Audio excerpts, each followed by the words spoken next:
मेरे प्यारे देशवासियों, नमस्कार। कोरोना के प्रभाव से हमारी मन की बात भी अछूती नहीं रही है। जब मैंने पिछली बार आपसे मन की बात की थी, तब पैसेंजर ट्रेनें बंद थी, बसें बंद थी, हवाई सेवा बंद थी। इस बार बहुत कुछ खुल चुका है। श्रमिक स्पेशल ट्रेनें चल रही हैं, अन्य स्पेशल ट्रेनें भी शुरू हो गई हैं। तमाम सावधानियों के साथ हवाई जहाज उड़ने लगे हैं। धीरे धीरे उद्योग भी चलना शुरू हुआ है। यानी अर्थव्यवस्था का एक बड़ा हिस्सा अब चल पड़ा है, खुल गया है। ऐसे में हमें और ज्यादा सतर्क रहने की आवश्यकता है। 2 गज की दूरी का नियम हो, मुंह पर मास्क लगाने की बात हो सके तो वहां तक घर में रहना हो, ये सारी बातों का पालन, उसमें जरा भी ढिलाई नहीं बरतनी चाहिए।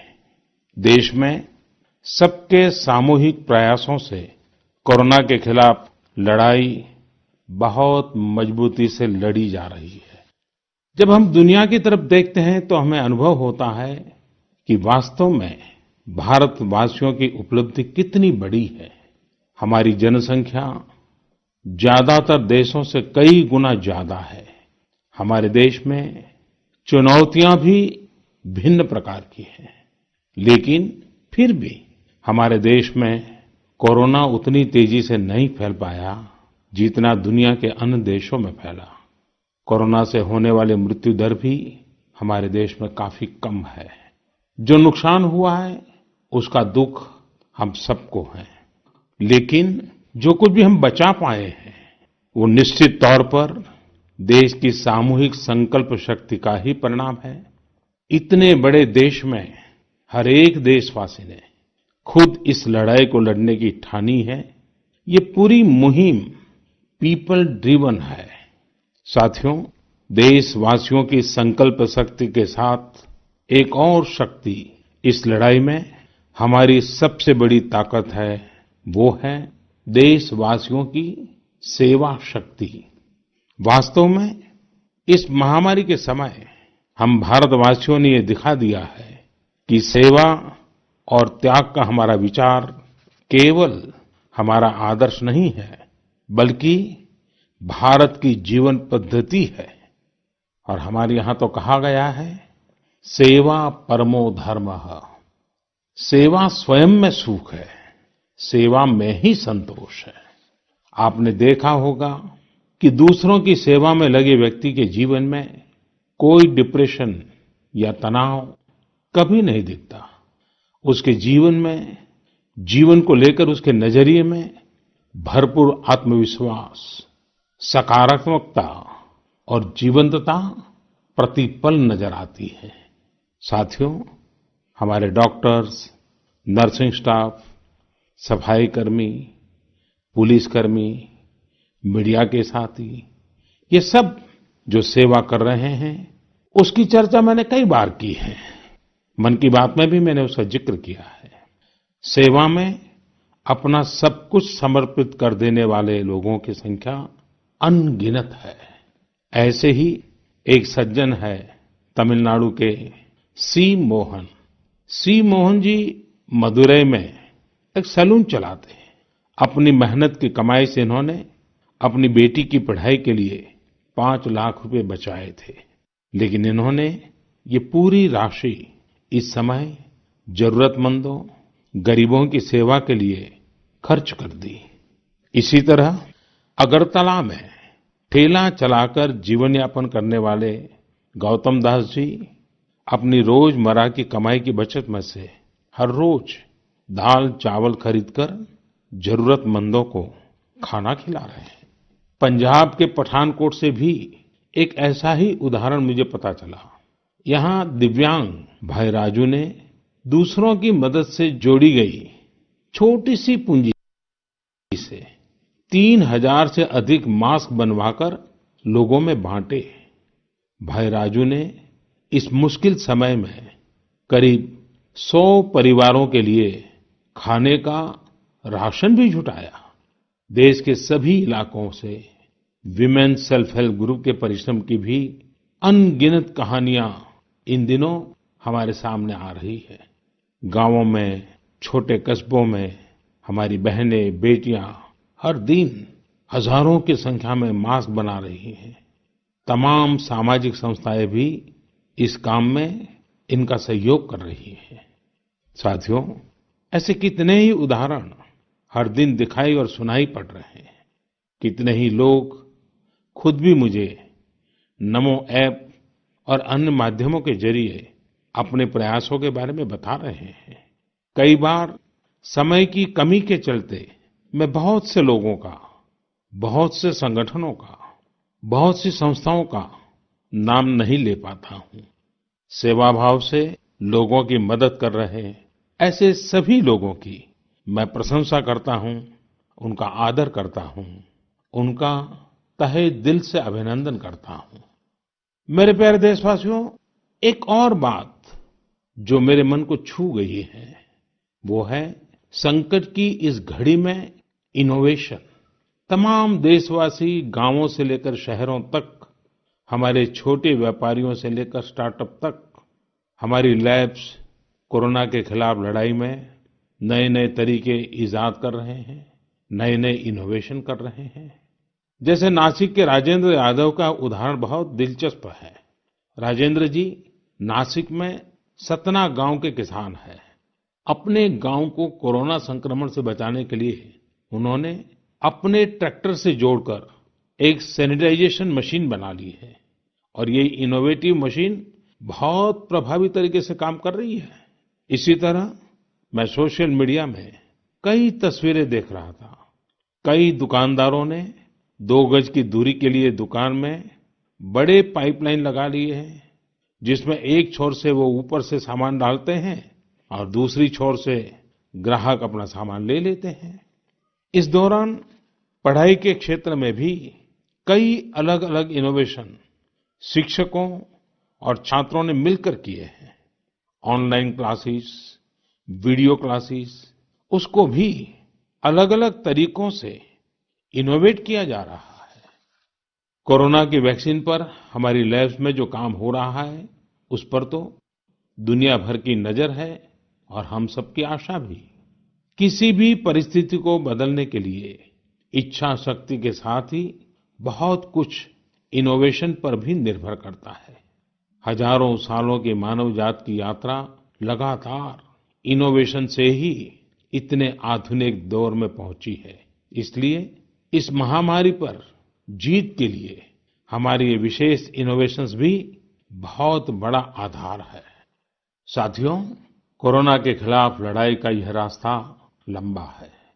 एक ऐसी आपदा जिसका पूरी दुनिया के पास कोई इलाज ही नहीं है, जिसका कोई पहले का अनुभव भी नहीं है, तो ऐसे में नई नई चुनौतियां और उसके कारण परेशानियां हम अनुभव भी कर रहे हैं। ये दुनिया के हर कोरोना प्रभावित देश में हो रहा है और इसलिए भारत भी इससे अछूता नहीं है। हमारे देश में भी कोई वर्ग ऐसा नहीं है जो कठिनाई में न हो, परेशानी में न हो। और इस संकट की सबसे बड़ी चोट अगर किसी पर पड़ी है तो हमारे गरीब, मजदूर, श्रमिक वर्ग पर पड़ी है। उनकी तकलीफ, उनका दर्द, उनकी पीड़ा शब्दों में नहीं कही जा सकती।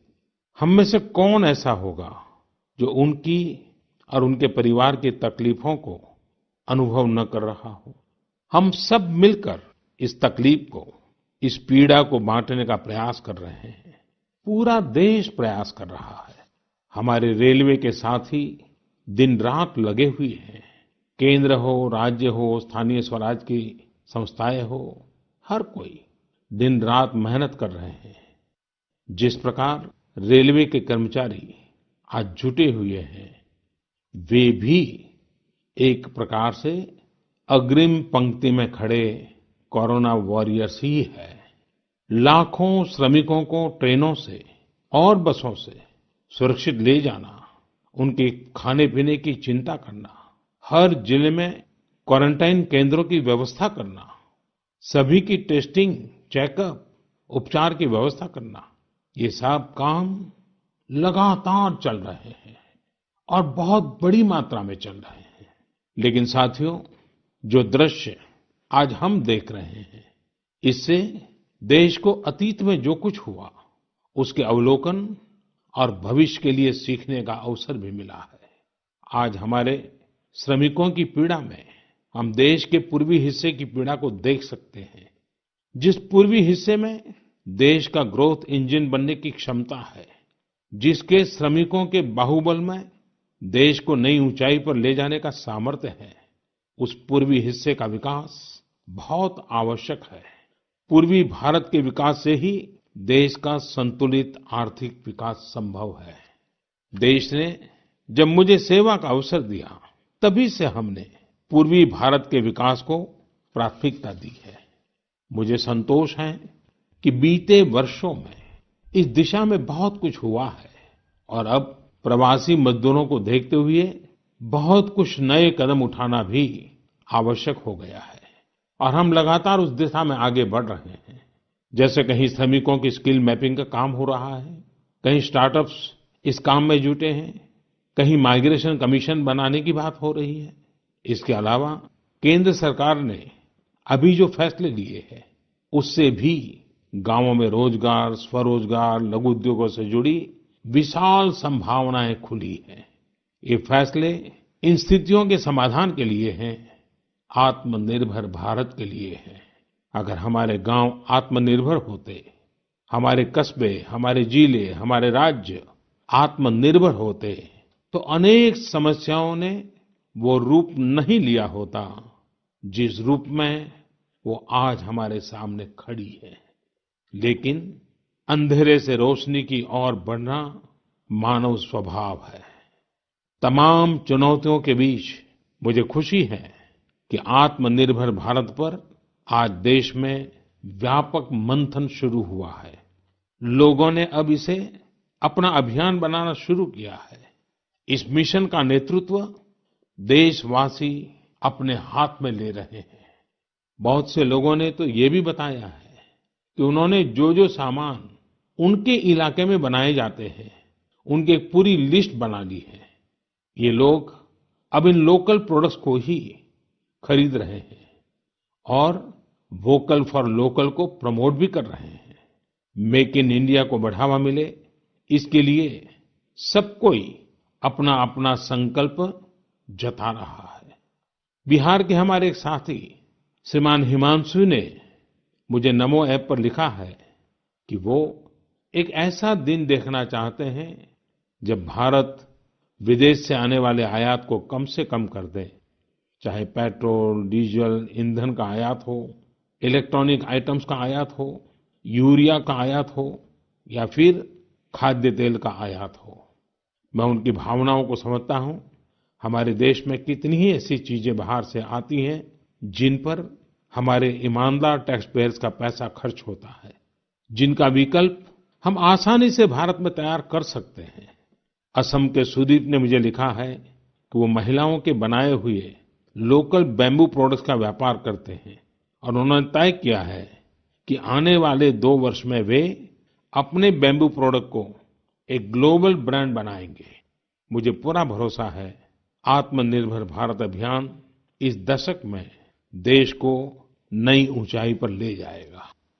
मेरे प्यारे देशवासियों, कोरोना संकट के इस दौर में मेरी विश्व के अनेक नेताओं से बातचीत हुई है, लेकिन मैं एक सीक्रेट जरूर आज बताना चाहूंगा। विश्व के अनेक नेताओं की जब बातचीत होती है तो मैंने देखा इन दिनों उनकी बहुत ज्यादा दिलचस्पी योग और आयुर्वेद के संबंध में होती है। कुछ नेताओं ने मुझसे पूछा कि कोरोना के इस काल में ये योग और आयुर्वेद कैसे मदद कर सकते हैं। साथियों, अंतर्राष्ट्रीय योग दिवस जल्द ही आने वाला है। योग जैसे जैसे लोगों के जीवन से जुड़ रहा है, लोगों में अपने स्वास्थ्य को लेकर जागरूकता भी लगातार बढ़ रही है। अभी कोरोना संकट के दौरान भी ये देखा जा रहा है कि हॉलीवुड से हरिद्वार तक घर में रहते हुए लोग योग पर बहुत गंभीरता से ध्यान दे रहे हैं। हर जगह लोगों ने योग और उसके साथ साथ आयुर्वेद के बारे में और ज्यादा जानना चाहा है, उसे अपनाना चाहा है। कितने ही लोग जिन्होंने कभी योग नहीं किया, वे भी या तो ऑनलाइन योग क्लास से जुड़ गए हैं या फिर ऑनलाइन वीडियो के माध्यम से भी योग सीख रहे हैं। सही में योग कम्युनिटी, इम्यूनिटी और यूनिटी सबके लिए अच्छा है। साथियों, कोरोना संकट के इस समय में योग आज इसलिए भी ज्यादा अहम है क्योंकि ये वायरस हमारे रेस्पिरेटरी सिस्टम को सबसे अधिक प्रभावित करता है। योग में तो रेस्पिरेटरी सिस्टम को मजबूत करने वाले कई तरह के प्राणायाम है, जिनका असर हम लंबे समय से देखते आ रहे हैं। ये टाइम टेस्टेड टेक्निक्स हैं, जिसका अपना अलग महत्व है। कपालभाति और अनुलोम विलोम प्राणायाम से अधिकतर लोग परिचित होंगे, लेकिन भस्त्रिका, शीतली, भ्रामरी जैसे कई प्राणायाम के प्रकार है, जिसके अनेक लाभ भी है। वैसे आपके जीवन में योग को बढ़ाने के लिए आयुष मंत्रालय ने भी इस बार एक अनोखा प्रयोग किया है। आयुष मंत्रालय ने माय लाइफ माय योग नाम से अंतर्राष्ट्रीय वीडियो ब्लॉग उसकी प्रतियोगिता शुरू की है। भारत ही नहीं, पूरी दुनिया के लोग इस प्रतियोगिता में हिस्सा ले सकते हैं। इसमें हिस्सा लेने के लिए आपको अपना 3 मिनट का एक वीडियो बना करके अपलोड करना होगा। इस वीडियो में आप जो योग या आसन करते हुए वो करते हुए दिखाना है और योग से आपके जीवन में जो बदलाव आया है उसके बारे में भी बताना है। मेरा आपसे अनुरोध है, आप सभी इस प्रतियोगिता में अवश्य भाग लें और इस नए तरीके से अंतर्राष्ट्रीय योग दिवस में आप हिस्सेदार बनिए। साथियों, हमारे देश में करोड़ों करोड़ गरीब दशकों से एक बहुत बड़ी चिंता में रहते आए हैं। अगर बीमार पड़ गए तो क्या होगा? अपना इलाज कराएं या फिर परिवार के लिए रोटी की चिंता करें? इस तकलीफ को समझते हुए इस चिंता को दूर करने के लिए ही करीब 1.5 साल पहले आयुष्मान भारत योजना शुरू की गई थी। कुछ ही दिन पहले आयुष्मान भारत के लाभार्थियों की संख्या 1 करोड़ के पार हो गई है। 1 करोड़ से ज्यादा मरीज मतलब देश के 1 करोड़ से अधिक परिवारों की सेवा हुई है। 1 करोड़ से ज्यादा मरीज का मतलब क्या होता है मालूम है? 1 करोड़ से ज्यादा मरीज मतलब नॉर्वे जैसा देश, सिंगापुर जैसा देश, उसकी जो टोटल जनसंख्या है उससे 2 गुना लोगों को मुफ्त में इलाज दिया गया है।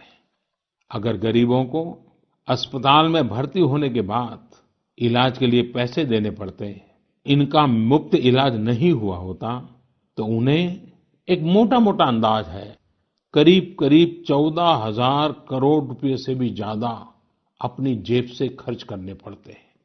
आयुष्मान भारत योजना ने गरीबों के पैसे खर्च होने से बचाए हैं। मैं आयुष्मान भारत के सभी लाभार्थियों के साथ साथ मरीजों का उपचार करने वाले सभी डॉक्टरों, नर्सेज और मेडिकल स्टाफ को भी बधाई देता हूं। आयुष्मान भारत योजना के साथ एक बहुत बड़ी विशेषता पोर्टेबिलिटी की सुविधा भी है। पोर्टेबिलिटी ने देश को एकता के रंग में रंगने में भी मदद की है। यानी बिहार का कोई गरीब अगर चाहे तो उसे कर्नाटका में भी वही सुविधा मिलेगी जो उसे अपने राज्य में मिलती। इसी तरह महाराष्ट्र का कोई गरीब चाहे तो उसे इलाज की वही सुविधा तमिलनाडु में मिलती। इस योजना के कारण किसी क्षेत्र में जहां स्वास्थ्य की व्यवस्था कमजोर है, वहां के गरीब को देश के किसी भी कोने में उत्तम इलाज कराने की सहूलियत मिलती है। साथियों, आप ये जानकर हैरान रह जाएंगे कि 1 करोड़ लाभार्थियों में से 80% लाभार्थी देश के ग्रामीण इलाकों के हैं। इनमें भी करीब करीब 50% लाभार्थी हमारी माताएं, बहनें और बेटियां हैं। इन लाभार्थियों में ज्यादातर लोग ऐसी बीमारियों से पीड़ित थे जिनका इलाज सामान्य दवाओं से संभव नहीं था। इनमें से 70% लोगों की सर्जरी की गई है।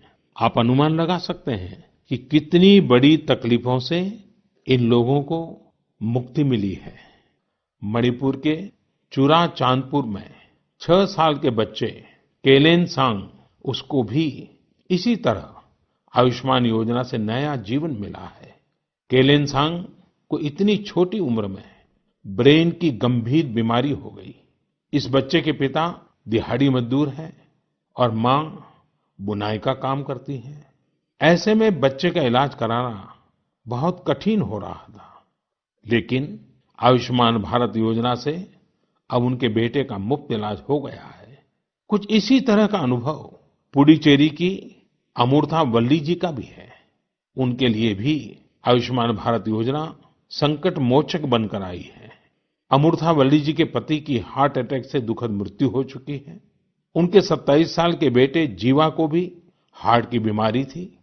डॉक्टर्स ने जीवा के लिए सर्जरी की सलाह दी थी, लेकिन दिहाड़ी मजदूरी करने वाले जीवा के लिए अपने खर्च से इतना बड़ा ऑपरेशन करवाना संभव ही नहीं था।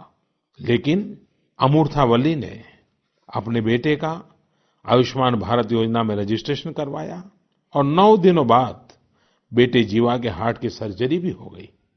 साथियों, मैंने आपको सिर्फ 3-4 घटनाओं का जिक्र किया है। आयुष्मान भारत से तो ऐसी 1 करोड़ से अधिक कहानियां जुड़ी हुई है। ये कहानियां जीते जागते इंसानों की हैं। दुख तकलीफ से मुक्त हुए हमारे अपने परिवारजनों की है। आपसे मेरा आग्रह है, कभी समय मिले तो ऐसे व्यक्ति से जरूर बात करिएगा जिसने आयुष्मान भारत योजना के तहत अपना इलाज कराया हो। आप देखेंगे कि जब एक गरीब बीमारी से बाहर आता है तो उसमें गरीबी से लड़ने की भी ताकत नजर आने लगी है। और मैं हमारे देश के ईमानदार टैक्स पेयर से कहना चाहता हूं, आयुष्मान भारत योजना के तहत जिन गरीबों का मुफ्त इलाज हुआ है, उनके जीवन में जो सुख आया है, संतोष मिला है, उस पुण्य के असली हकदार आप भी हैं। हमारा ईमानदार टैक्स पेयर भी इस पुण्य का हकदार है। मेरे प्यारे देशवासियों, एक तरफ हम महामारी से लड़ रहे हैं तो दूसरी तरफ हमें हाल में पूर्वी भारत के कुछ हिस्सों में प्राकृतिक आपदा का भी सामना करना पड़ा है। पिछले कुछ हफ्तों के दौरान हमने पश्चिम बंगाल और उड़ीसा में सुपर साइक्लोन अम्फान का कहर देखा। तूफान से अनेकों घर तबाह हो गए, किसानों को भी भारी नुकसान हुआ। हालात का जायजा लेने के लिए मैं पिछले हफ्ते उड़ीसा और पश्चिम बंगाल गया था। पश्चिम बंगाल और उड़ीसा के लोगों ने जिस हिम्मत और बहादुरी के साथ हालात का सामना किया है, प्रशंसनीय है। संकट की इस घड़ी में देश भी हर तरह से वहां के लोगों के साथ खड़ा है। साथियों, एक तरफ जहां पूर्वी भारत तूफान से आई आपदा का सामना कर रहा है, वहीं दूसरी तरफ देश के कई हिस्से टिड्डियों या लोकस्ट के हमले से प्रभावित हुए हैं। इन हमलों ने फिर हमें याद दिलाया है कि ये छोटा सा जीव कितना नुकसान करता है। टिड्डी दल का हमला कई दिनों तक चलता है। बहुत बड़े क्षेत्र पर इसका प्रभाव पड़ता है। भारत सरकार हो, राज्य सरकार हो, कृषि विभाग हो, प्रशासन भी इस संकट के नुकसान से बचने के लिए, किसानों की मदद करने के लिए आधुनिक संसाधनों का भी उपयोग कर रहा है। नए नए आविष्कार की तरफ भी ध्यान दे रहा है। और मुझे विश्वास है कि हम सब मिलकर के हमारे कृषि क्षेत्र पर ये जो संकट आया है, उससे भी लोहा लेंगे, बहुत कुछ बचा लेंगे। मेरे प्यारे देशवासियों, कुछ दिन बाद ही 5 जून को पूरी दुनिया विश्व पर्यावरण दिवस मनाएगी। विश्व पर्यावरण दिवस पर इस साल की थीम है बायोडायवर्सिटी, यानी जैव विविधता। वर्तमान परिस्थितियों में यह थीम विशेष रूप से महत्वपूर्ण है। लॉकडाउन के दौरान पिछले कुछ हफ्तों में जीवन की रफ्तार थोड़ी धीमी जरूर हुई है, लेकिन इससे हमें अपने आसपास प्रकृति की समृद्ध विविधता को, जैव विविधता को करीब से देखने का अवसर भी मिला है। आज कितने ही ऐसे पक्षी जो प्रदूषण और शोर शराबे में ओझल हो गए थे, सालों बाद उनकी आवाज को लोग अपने घरों में सुन रहे हैं। अनेक जगहों से जानवरों के उन्मुक्त विचरण की खबरें भी आ रही हैं। मेरी तरह आपने भी सोशल मीडिया में जरूर इन बातों को देखा होगा, पढ़ा होगा। बहुत लोग कह रहे हैं, लिख रहे हैं, तस्वीरें साझा कर रहे हैं कि वो अपने घर से दूर दूर पहाड़ियां देख पा रहे हैं, दूर दूर जलती हुई रोशनी देख रहे हैं। इन तस्वीरों को देखकर कई लोगों के मन में ये संकल्प उठा होगा, क्या हम उन दृश्यों को ऐसे ही बना रख सकते हैं? इन तस्वीरों ने लोगों को प्रकृति के लिए कुछ करने की प्रेरणा भी दी है। नदियां सदा स्वच्छ रहें, पशु पक्षियों को भी खुलकर जीने का हक मिले, आसमान भी साफ सुथरा हो, इसके लिए हम प्रकृति के साथ तालमेल बिठाकर जीवन जीने की प्रेरणा ले सकते हैं। मेरे प्यारे देशवासियों, हम बार बार सुनते हैं, जल है तो जीवन है, जल है तो कल है, लेकिन जल के साथ हमारी जिम्मेवारी भी है। वर्षा का पानी, बारिश का पानी, ये हमें बचाना है। एक एक बूंद को बचाना है। गांव-गांव वर्षा के पानी को हम कैसे बचाएं? परंपरागत बहुत सरल उपाय हैं। उन सरल उपाय से भी हम पानी को रोक सकते हैं। 5 दिन 7 दिन भी अगर पानी रुका रहेगा तो धरती माँ के पास बुझाएगा, पानी फिर जमीन में जाएगा। वही जल जीवन की शक्ति बन जाएगा। और इसलिए इस वर्षा ऋतु में हम सबका प्रयास रहना चाहिए कि हम पानी को बचाएं, पानी को संरक्षण करें। मेरे प्यारे देशवासियों, स्वच्छ पर्यावरण सीधे हमारे जीवन, हमारे बच्चों के भविष्य का विषय है। इसलिए हमें व्यक्तिगत स्तर पर भी इसकी चिंता करनी होगी।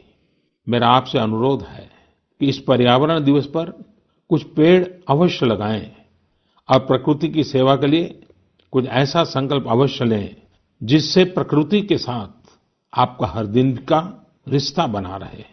हाँ, गर्मी बढ़ रही है, इसलिए पक्षियों के लिए पानी का इंतजाम करना मत भूलिएगा। साथियों, हम सबको ये भी ध्यान रखना होगा कि इतनी कठिन तपस्या के बाद, इतनी कठिनाइयों के बाद देश ने जिस तरह हालत संभाला है, उसे बिगड़ने नहीं देना है। हमें इस लड़ाई को कमजोर नहीं होने देना है। हम लापरवाह हो जाएं, सावधानी छोड़ दें, ये कोई विकल्प नहीं है। कोरोना के खिलाफ लड़ाई अब भी उतनी ही गंभीर है। आपको, आपके परिवार को कोरोना से अभी भी उतना ही गंभीर खतरा हो सकता है। हमें हर इंसान की जिंदगी को बचाना है। इसलिए 2 गज की दूरी, चेहरे पर मास्क, हाथों को धोना, इन सब सावधानियों का वैसे ही पालन करते रहना है जैसे अभी तक करते आए हैं। मुझे पूरा विश्वास है कि आप अपने लिए, अपनों के लिए, अपने देश के लिए ये सावधानी जरूर रखेंगे। इसी विश्वास के साथ आपके उत्तम स्वास्थ्य के लिए मेरी हार्दिक शुभकामनाएं हैं। अगले महीने फिर एक बार मन की बात अनेक नए विषयों के साथ जरूर करेंगे। धन्यवाद।